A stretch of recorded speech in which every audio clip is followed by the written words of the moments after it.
जाए, है ना, वहाँ पर कोई चमन दिखे तो जो खुशी होगी, बाग आगोश में औलाद हो जाए जो खुशी मिलती है, वही खुशी है MIM को कि यहाँ पर जो मिथिला की बहादुरों की धरती है, वहाँ पर भी मिथिला की नाइंसाफ़ी के खिलाफ, गरीबों दलितों की नाइंसाफ़ी के खिलाफ, देश में बैठे हुए तानाशाह और बिहार में बैठे हुए नाइंसाफ हुकूमत के खिलाफ लोगों में एक बड़ी बेचैनी है। और इंसाफ की बात चूँकि MIM करती है, इसलिए इन तमाम तरह लोगों की उम्मीदें हमसे जुड़ी हैं, हम इनको साधुवाद देते हैं। सर, आपने दरभंगा से मिथिला के लाल को चुन लिया है, मोहम्मद कलाम, जो एक भारत नेता ही नहीं, जमीन पे काम करने वाला नेता है, इनसे कितनी उम्मीद? ज़मीन पर काम करने वाले लोग ही MIM में आते हैं और MIM ऐसे ही लोगों को गले लगाती है, तो इसलिए समझिए कि वो कीमती हीरा था जिसको MIM ने चुन लिया। सर, असदुद्दीन ओवैसी साहब चाहे एसटी मीडिया के स्टूडियो में हो, चाहे सड़कों में हो, चाहे सदन में हो, डेटा पे बात करते हैं और सरकार को घेरने की बात करते हैं और नाइंसाफियों की बात करते हैं, चाहे किसी के साथ हो। बावजूद उसके असदुद्दीन ओवैसी साहब को बीजेपी का बी टीम कहा जाता है। इसके पीछे राजनीति क्या है? देखिए, जिन लोगों ने मुसलमानों के वोटों को रखेल बना के रखा, आज वही लोग चाहते हैं कि असदुद्दीन ओवैसी साहब की पार्टी आगे नहीं बढ़े।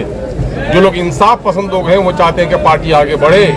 ये चाहते हैं कि मुसलमानों को कहाड़ बना के रखें, डोली पर बैठने नहीं दें, तो उनका ज़माना गया है। और ये बात कौन लोग करते हैं?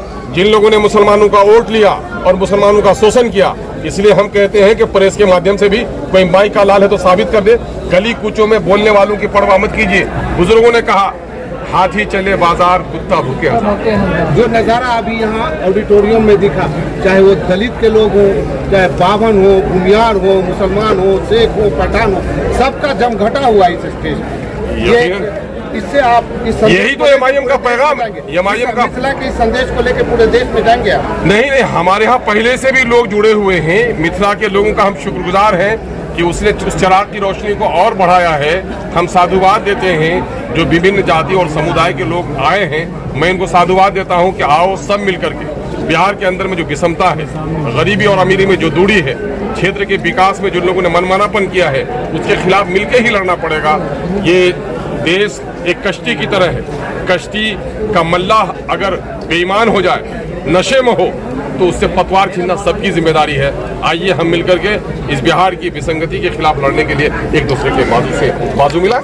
क्या MIM पार्टी सीमांचल की तरह मिथिलांचल में आने वाले चुनाव में अपना स्थान? आपको पता नहीं है कि सीमांचल की तरह मिथिलांचल में नहीं, सीमांचल की तरह मिथिलांचल में भी हमारा कैंडिडेट खड़ा हुआ था और हमारा कैंडिडेट खड़ा हुआ था मगध में भी, हमारा कैंडिडेट हुआ था आंध्र प्रदेश में भी। ये और बात है कि मिथिला से लोग जीत के, ये सीमांचल से जीत के आए तो सीमांचल का आप नाम लेते हैं, वरना पूरे बिहार में हमने कल भी इलेक्शन लड़ा है, आने वाले दिन में भी इलेक्शन लड़ेंगे। पूरे बिहार में हमारे संगठन की मजबूत तैयारी है। इस बार किसान नेता को आपने चुना है, क्या इनके कंधे पे फिर लोकसभा चुनाव की जिम्मेवारी है?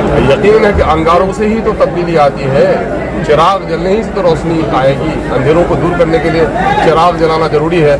एक रोशन चिराग पार्टी के हाथ में आया है तो मैं समझता हूँ इस अंधेरे पर को दूर करें। क्या अब्दुल इमाम का लगातार मिथिला में दौरा होगा? आते जाते मिथिला, यार आते जाते पटने से किशनगंज तो मिथिला, किशनगंज से पटना तो मिथिला, आता जाता रहता हूँ। मिथिला के लोगों का आदर और सम्मान करता हूँ। अरे पीर भी हमारे यहीं के हैं। 2024 में बिहार में अब कितने सीटों पर लड़ेंगे, हम अपने संगठन का इस वक्त विस्तार कर रहे हैं और हम मुनासिब कैंडिडेट तलाश कर रहे हैं। और हम लोगों को बिहार में इस वक्त ज़रूरत पड़ गई है कि गठबंधन करने वालों ने हमारी पार्टी को नेगलेक्ट किया है। अब तीसरा गठबंधन बनाना हमारी मजबूरी हो गई है।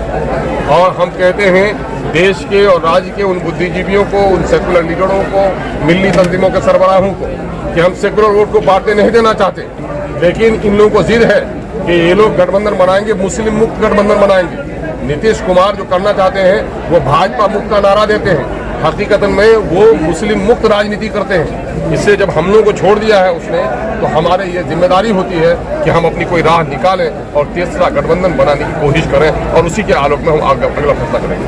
2020 के विधानसभा इलेक्शन में जो कि आपके मुताबिक ये बात निकल करके आ रही है, जो कि आपने जो है घेराबेरी हुआ था और आपने उस सीट को बेचा था। देखिए, तोहमत और इल्ज़ाम से कोई बच पाया है?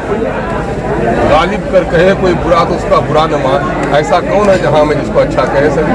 काम करने निकलोगे तो बदनाम करेंगे लोग।